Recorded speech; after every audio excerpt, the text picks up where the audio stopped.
Mummy ఏం చేస్తున్నావు? కాకరకాయ. ఏది కాకరకాయ కొబ్బరికారమా? సరే మాకు కూడా చూపించు. Hello people, welcome back to our channel.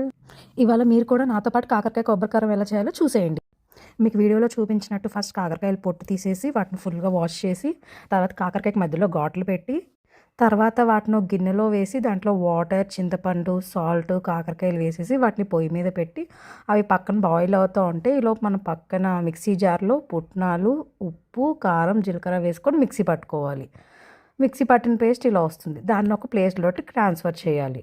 తర్వాత అదే మిక్సీ జార్లో కొబ్బరి, ఉల్లిపాయలు కూడా మిక్సీ పట్టాలి. మిక్సీ పట్టిన తర్వాత వచ్చిన పేస్ట్ని అదే పుట్నాల పొడి దాంట్లోకి ట్రాన్స్ఫర్ చేసి మా మమ్మీ కలుపుతున్నట్టు కలిపి ఒక ఉండలా చేసుకోవాలి. తర్వాత పక్కన బాండీ పెట్టుకొని ఇందాక మనం బాయిల్ చేసాం కదా కాకరకాయలు, అవి మంచిగా ఒక 10 మినిట్స్ బాయిల్ అయిన తర్వాత తీసేసి వాటిని ఆయిల్లో ఫ్రై చేయాలి. అవి కూడా ఫ్రై అయిన తర్వాత అదే ప్యాన్లో ఉన్న ఆయిల్తోనే మనం ప్రిపేర్ చేసిన పేస్ట్ని వేసేసి మంచిగా ఇలా కలుపుతూ ఉండాలి.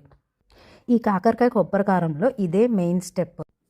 పొయ్యిని ఫుల్ సిమ్ మీద పెట్టి ఆయిల్లో అలా ఫ్రై చేస్తూ ఉంటే ఒక 5 మినిట్స్కి మీకు ఇలా వస్తుంది. ఇలా వచ్చినప్పుడు కూడా దాన్ని ఇంకా సిమ్ మీద పెట్టి మీరు మంచిగా రోస్ట్ చేస్తూ ఉంటే కొబ్బరికారం రెడీ. మన ఛానల్లో ఇది నా ఫస్ట్ వాయిస్ ఓవర్ వీడియో. మీ అందరికీ వీడియో నచ్చిందని అనుకుంటున్నాను. ఇంకా ఇలాంటి వీడియోస్ కోసం ఫాలో ఫర్ మోర్.